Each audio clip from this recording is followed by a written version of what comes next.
Okay, Fifth Frontier War. Not much I can say about this in its favor. Except that I had fun. It is really a bad game by any standards of design, of its time, of any time. There are cumbersome systems. It obviously was not balanced. Probably didn't get enough playtesting for the scope that it has.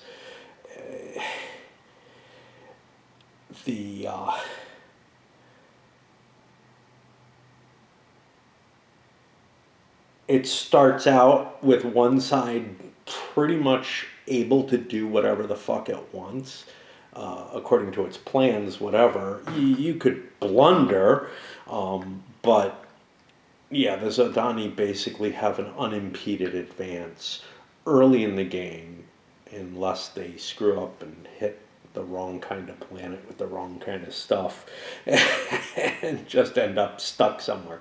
And that's all open information, which you can avoid doing.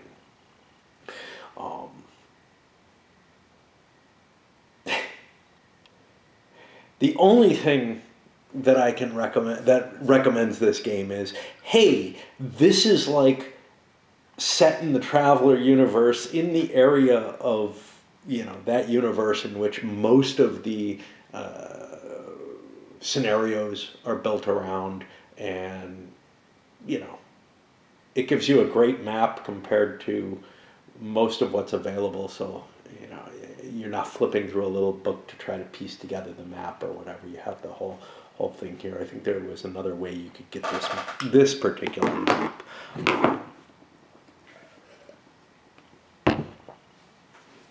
It doesn't even feel particularly true to what you would think naval combat would work out as from other sources in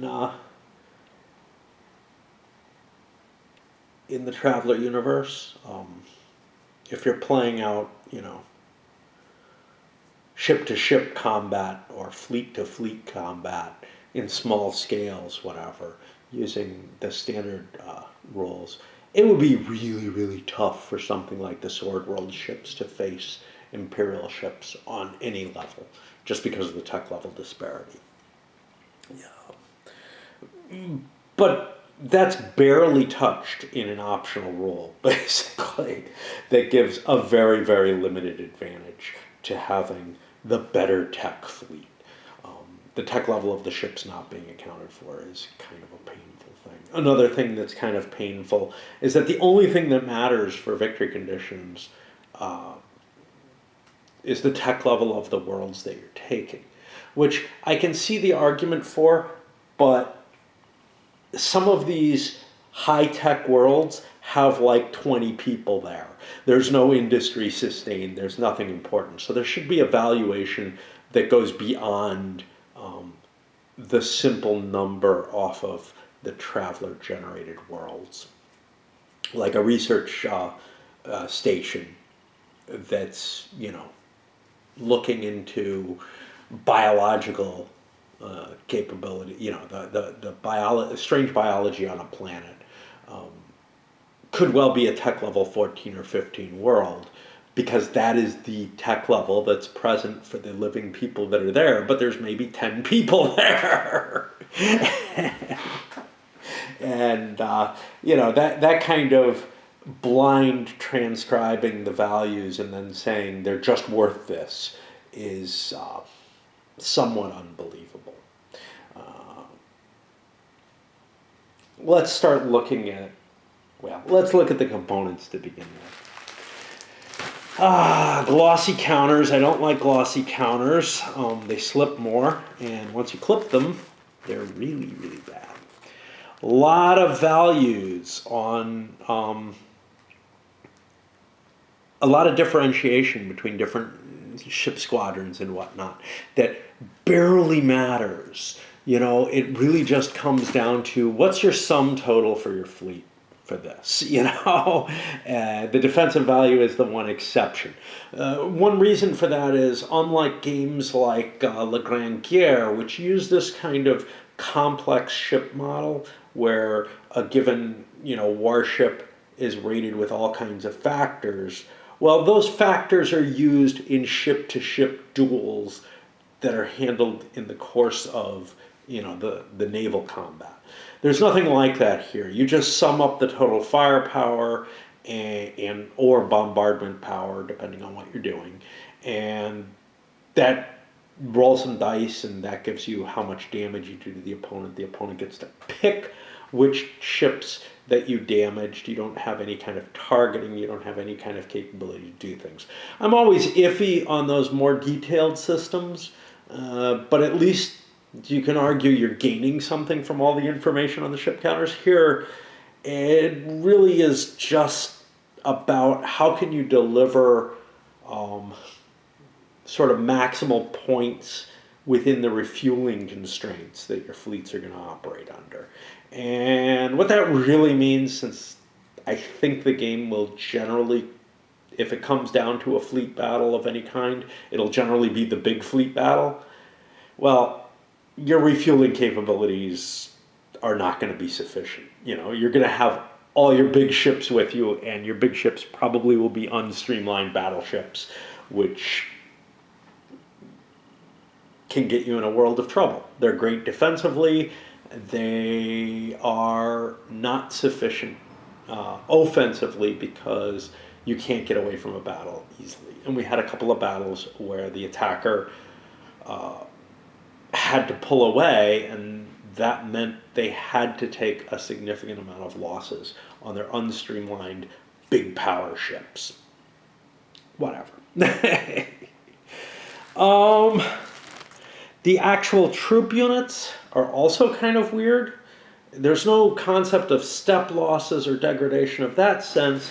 There's percentage losses. And this is only for the ground combat units and the SDBs.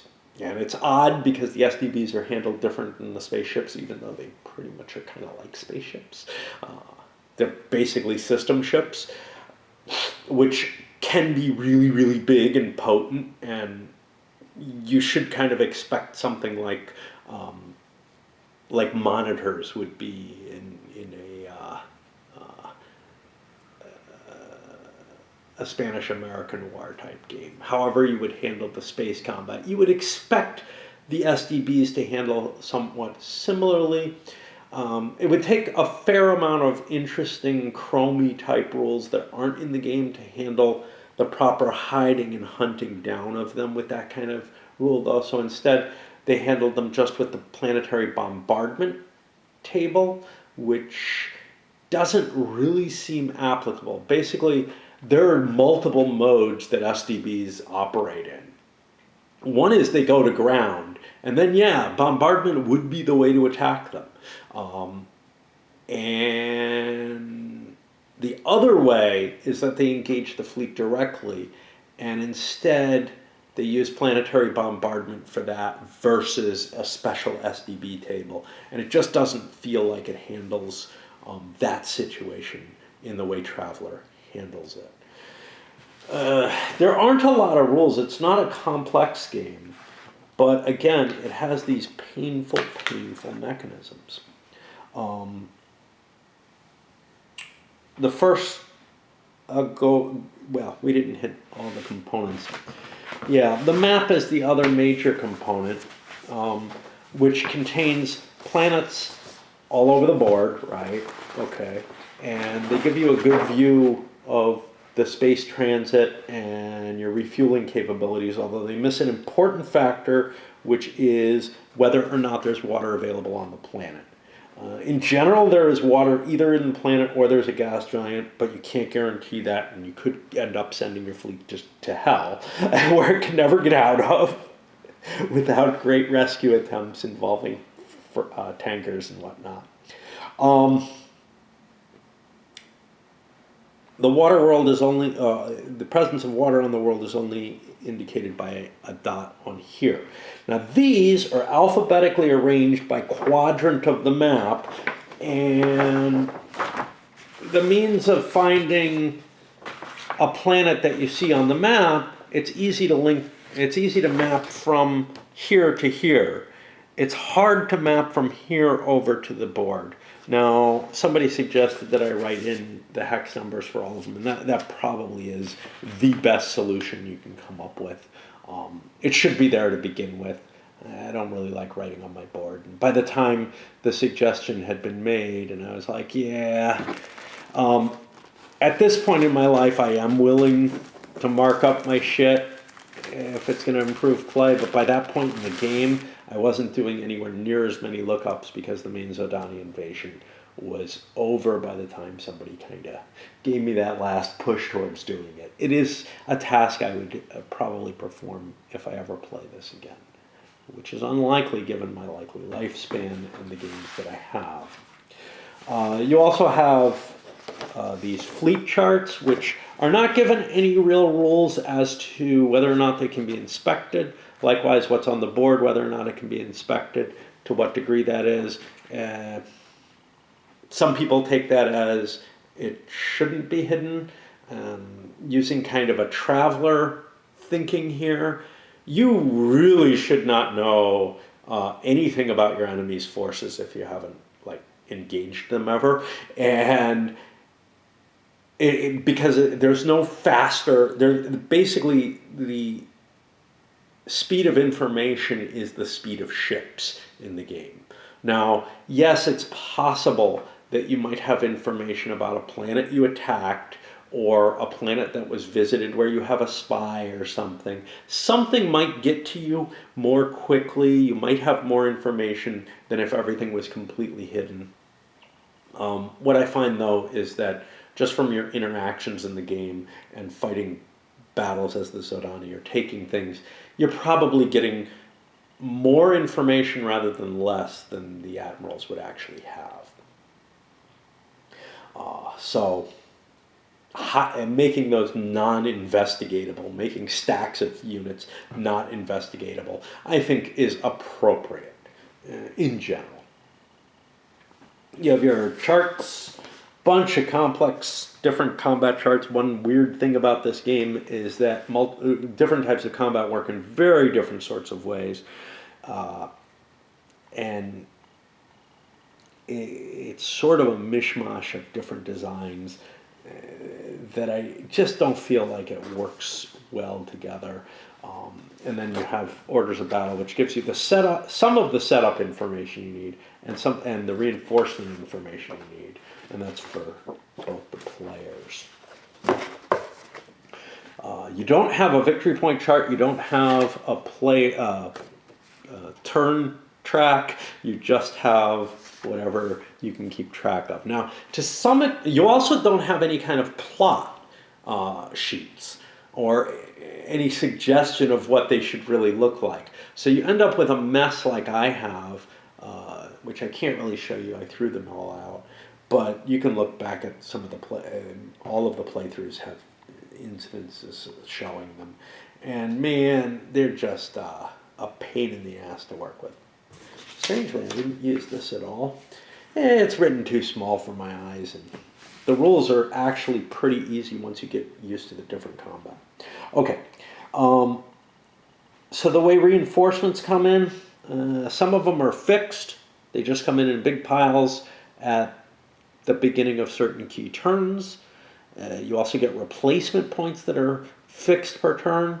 The Imperial reinforcements, though, some of them, a good portion of them, most of them, come in through random chance. And that can very drastically change how your game is going to play out.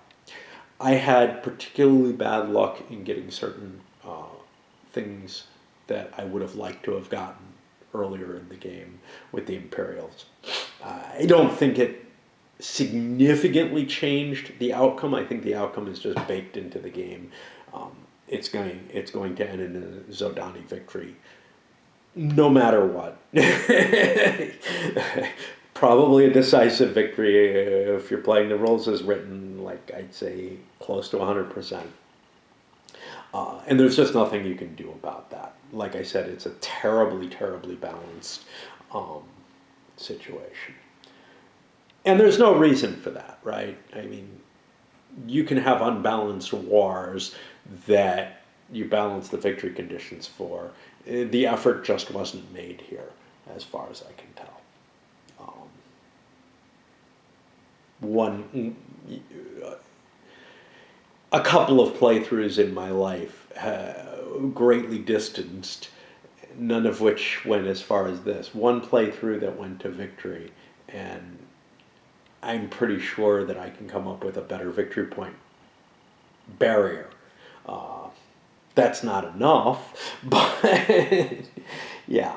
The way movement is handled, so most of your ships are only going to move if you write orders for them. And this is kind of a neat idea where, because any given force doesn't know, not only doesn't know where the enemy is, but they kind of don't know where their own forces are. So, in a sense, what you really should be having, and I've done this when I did sort of play-by-email game based on the Traveler universe. What you really should be having is ships, is you give orders to a fleet, and maybe they have a capacity to kind of change those orders, but you kind of don't know what happened until they come back, or hit some place that they can communicate with you through the X-boats or whatever.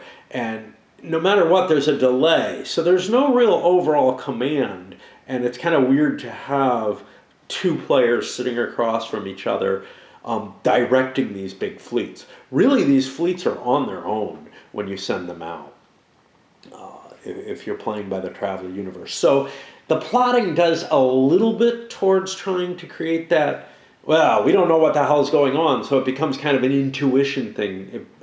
The rating that the commander has for their command ability, which is how many turns in advance they have to plot,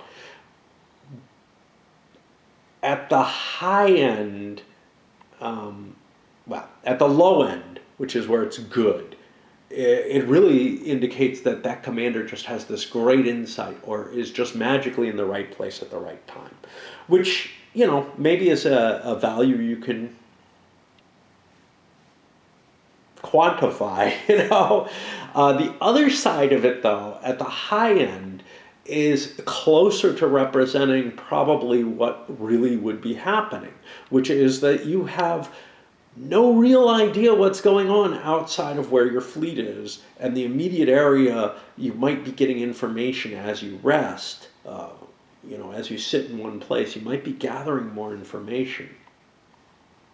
But you shouldn't know much of anything. So your commands, your orders should be almost random if it was real, And that's the kind of thing that I tried to create in my refereed system, where you send orders and maybe the commander on the field makes a decision based on their own initiative, etc., that you don't really have a say in. And then you might sack them if you don't like the decision they made. But at the high end, what it can mean is that a commander shows up on the board as a reinforcement or whatever, on the off-board boxes, or forms a new fleet, and may actually have a fair idea of what's going on in their immediate surroundings. Maybe they know that there's been no advance towards them and there's no possibility of that, but they still have to wait their full time to try to process the information and prepare their fleet and everything. And again, you can take that as foot dragginess and everything, but this one value is trying to capture a couple of different things, both the ability to quickly come up with a plan, and also the uncertainty of what you're trying to hit. I find that actually the most interesting part of the game, but when it actually plays out, as I mentioned, you end up with some of the better ranked leaders in the game who automatically take command of the largest fleets if you don't do some work to prevent them from getting command. Some work sometimes which could be gamey. Uh, End up not being the best leaders for command rating or combat rating for that matter. And you end up with a situation kind of like in Victory Game Civil War, where you try to get some leaders, try to figure out some way to get leaders out of command, but you got to do really weird gamey shit if they ever end up in command or with ships, you could do things like disband their fleet, I guess. But you can't really leave them behind. Then they'll take command of whatever fleet includes those ships. So it can put you in a position where it's very, very difficult without doing something that feels unethical within the course of the game to try to get them out of command. Now, the Imperium has a trump card, the Imperial Warrant, which allows them to basically, wherever that is, you can put whatever commander you like in charge. And that fixes some of this. But what you end up getting is kind of a game of blind man's bluff going on. Maybe multiple games of it if the battle is dispersed across the frontier. What I found was there's too much advantage to concentrating. If I concentrate a force and you don't, you're going to gain planets. You're going to be able to take things from me. But those things don't add to production. They can be retaken fairly quickly, and the important thing becomes destruction of the fleets. So you want to gather the fleets and get the most firepower in the key location, wherever that battle is going to happen, which generally means terrible leaders on both sides who have trouble finding each other.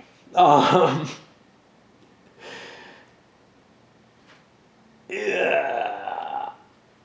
All right. For combat itself, combat is one of the more complex parts of the game. It covers multiple layers of it. First, you handle space combat, which is this painful, add up all the attack values. You fire on one of these many, many charts, which top out at 48, but you can wrap around, so you can get multiple rolls on it, so big numbers don't hurt you. And that's the amount of defense factors that the opponent has to take losses on. And there's steps on the spaceships. Kind of feel like there shouldn't be steps on them. There should be steps on the ground units because they're too much of a pain to handle the way they're done. The space units, it feels like, hey, they're spaceships. You blow the shit out of a squadron, it's probably just dead. Just do it as a one step. But okay, I can live with the two-step damage destroyed levels. The problem is the defender gets to choose exactly what he wants to lose. You can't target stuff as an attacker. You could easily make rules for targeting. Hey, if you spend double, the damage, you can point out which unit you're attacking. I've seen games that do stuff like that. It's usually not worth it. And it would create complexity here because there's ships that essentially wouldn't be in the line of battle at all. And you'd really have to fight through to get to them. But in terms of like wiping out a battle squadron that does a lot of damage, well, that's more plausible. I guess you could put anything that has combat factors that's contributing to the battle is susceptible to that doubling. I don't know how much people would use that though, because in general, it's worth just doing the most damage you can, even if there are ships that aren't contributing to their attack factor. They will contribute to the replacement cost. Then you have interface combat, which is split into multiple different sets. And first you handle the system defense boats, and like I said, large number of system defense boats. They can destroy a fleet if you're not careful. Like hitting the wrong planet with a small fleet or something, you could find yourself in a position where you can't win anymore and you have to run away. So you have a great deal of combat strength spread throughout both these, well, mainly through the Imperium because the Zodani are on the offensive, where it's all like defending systems, often on kind of low-tech worlds that aren't worth fighting for, at least with the largest numbers. And there's nothing like, there's not a big tech switch there. There's a little shift that well, actually no, the tech shift is highly in defense of the SDBs. It's half the tech level affects the bombardment table, the squadron against SDB bombardment table, which again is on base 48, and this is on base 480 for whatever reason. Going the other way. I don't know why 48 was so special for them. The progression doesn't seem like anything naturally choosable. I don't know, up by 10, up by 20, up by 30, up by 60, up by 60, up by 60. Yeah, so it was following a natural progression and then diverged to up by 6 each time. I don't know why that was decided. Maybe some balance reason it works well. What it means though is you might have firepower that's significant but doesn't get counted in. So for example, if you have 470 or 47 or whatever, you're going to be rolling on the 42, 420 chart.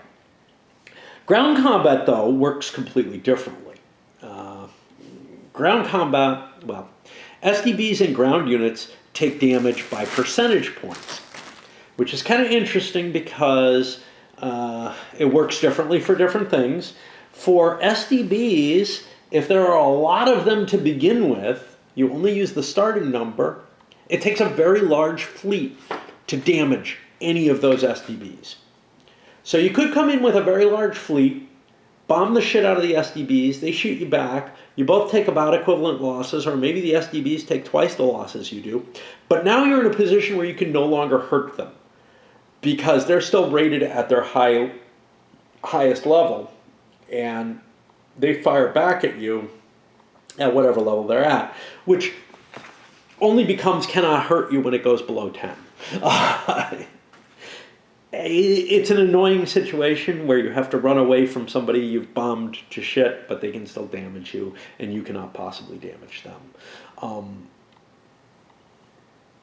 For ground units, you can bomb them into non-existence in general, which again feels not terribly realistic if you think about, how air power, to say nothing of naval bombardment, works in our world. I have to swap batteries.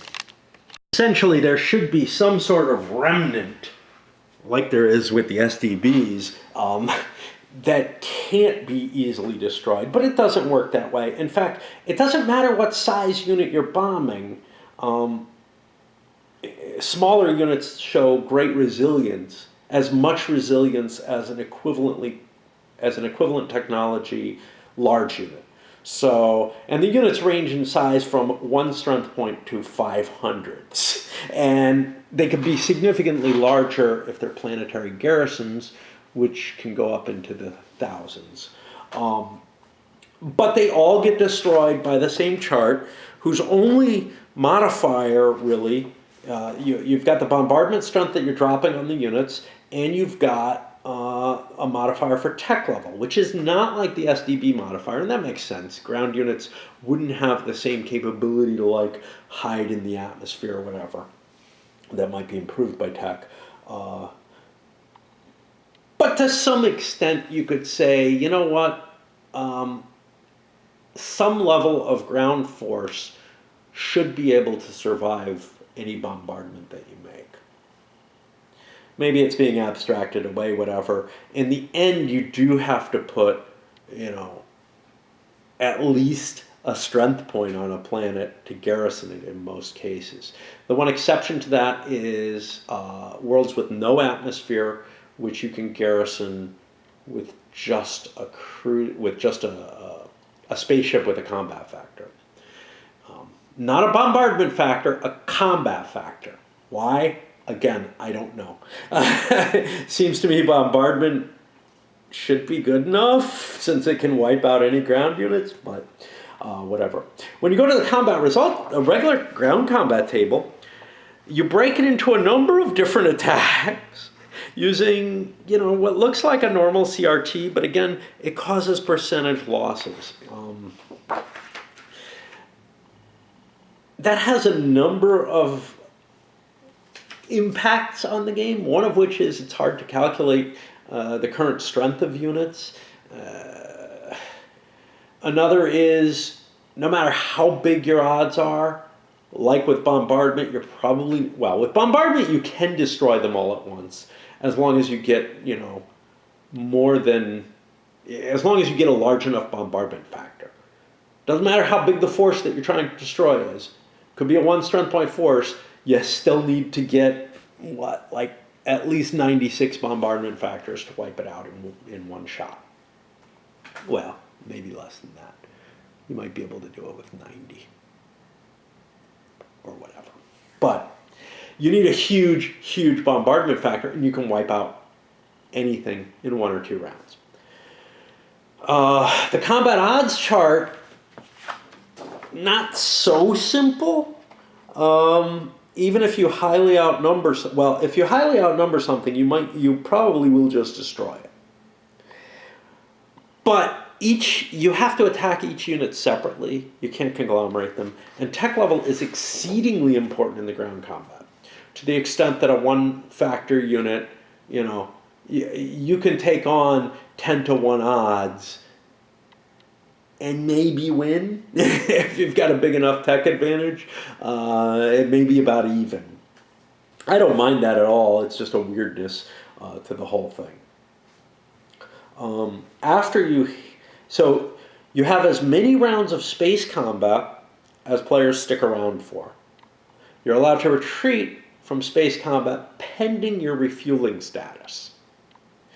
Refueling is one of the weird pieces of the rules. There are a few places in the rules where it's not absolutely clear what they mean, and you'll come to your own answer with it. Refueling is one of these, and it's key to the game. The way I understand it is you are able to refuel from a gas giant as long as you have the appropriate streamlining, pretty much no matter what. If you want to refuel from a world, you need the appropriate streamlining, and you need to clear the SDB hurdle in order to get that. You're not going to have a chance to do that before the space combat is resolved. Space combat gets resolved right away. So a gas giant is fairly safe if you have a fleet that's partially streamlined.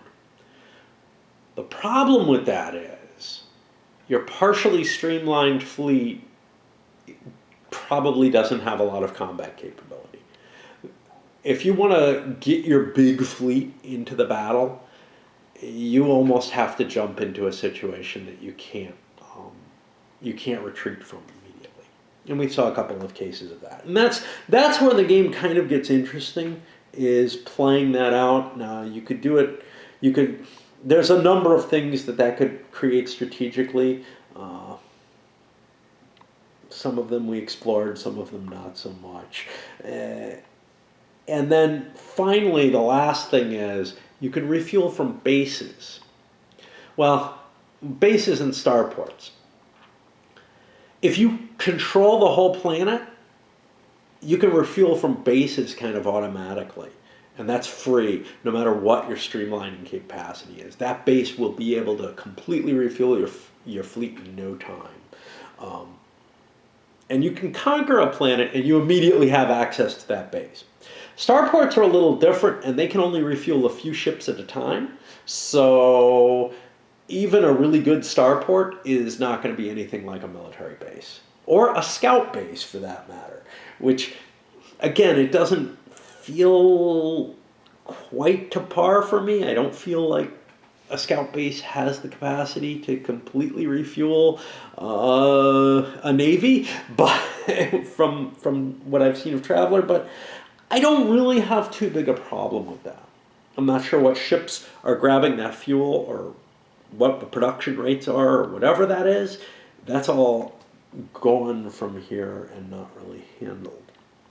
And then you plot out what your ships are going to do. And another place where things get complex is when you're reorganizing your fleets.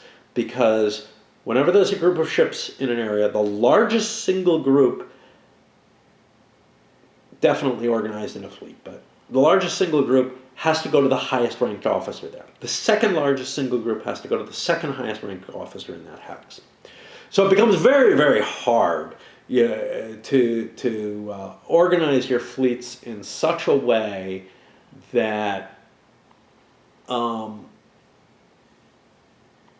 you don't, if you conglomerate them, you don't have one of your worst commanders in charge of it. You could start out by putting bad admirals that you draw in charge of nothing. Eventually, though, you probably do want to use them for something, and that's where the problem comes. Eventually, they make their way up the pipeline and take command of one of your big fleets, just because the mobility of the admirals is kind of necessary. Really, overall, nothing really works nicely in it.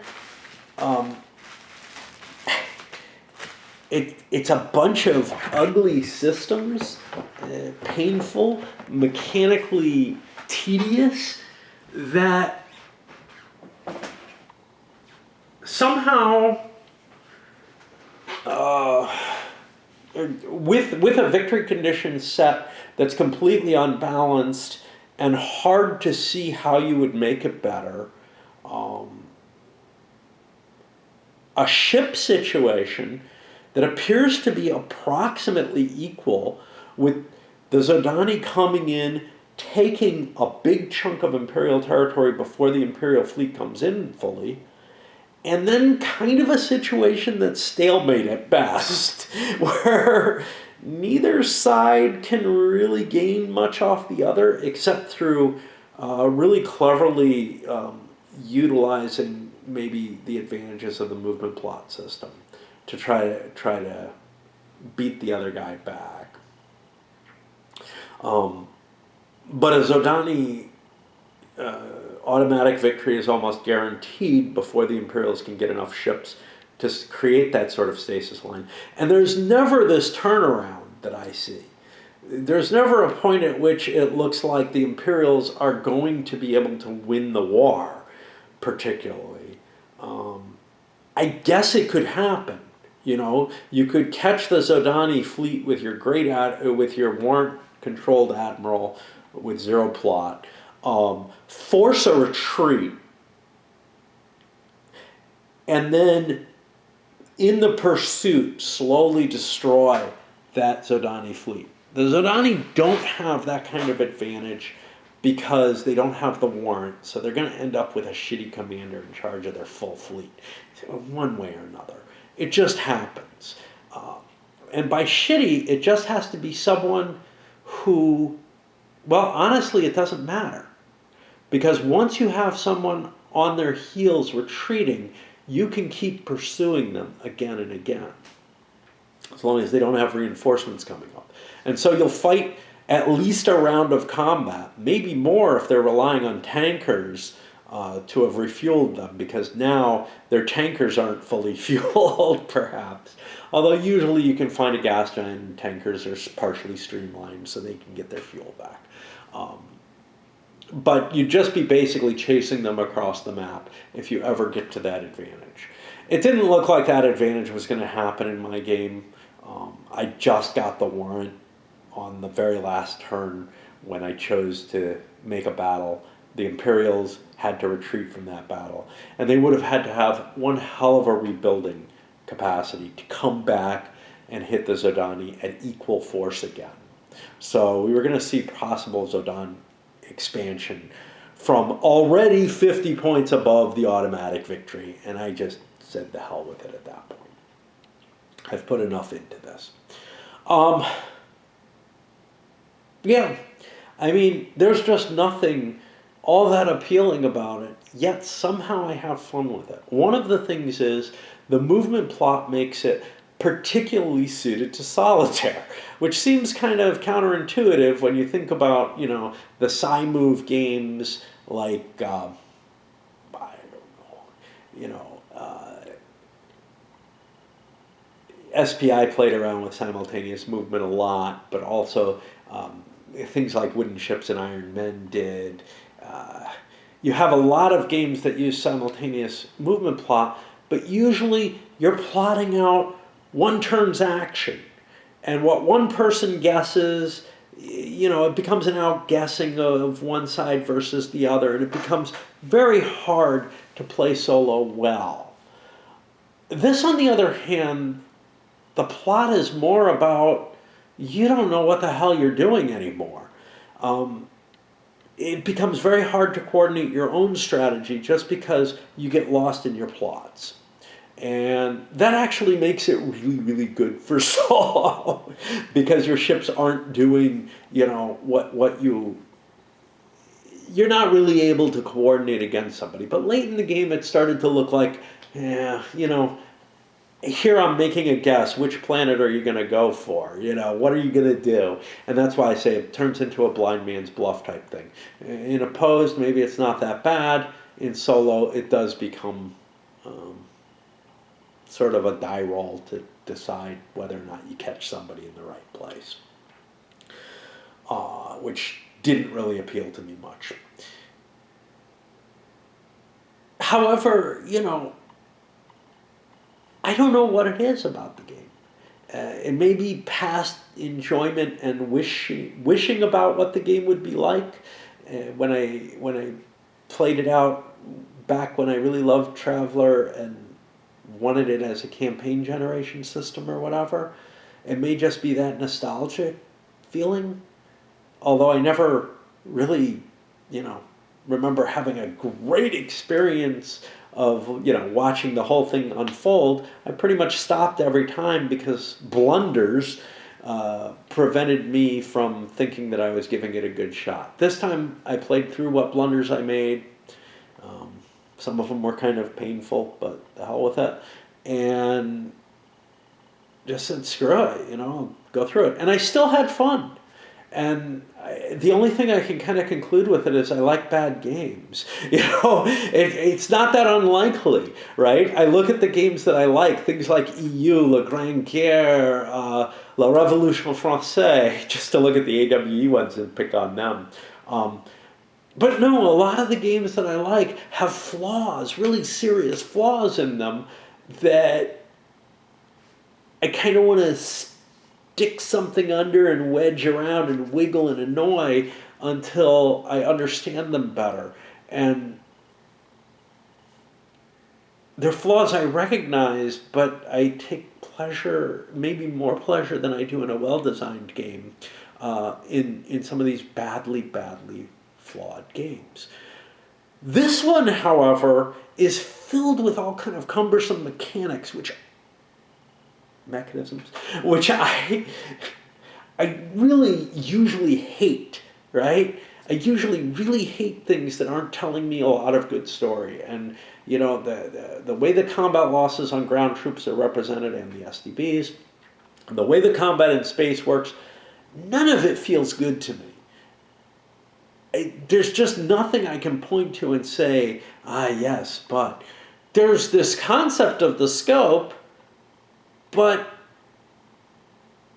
it's not like it's telling a great story. It's just the Zodani moving in, capturing planets. Maybe the Imperials capturing a few that they can sneak back from you when they have a local superiority somewhere.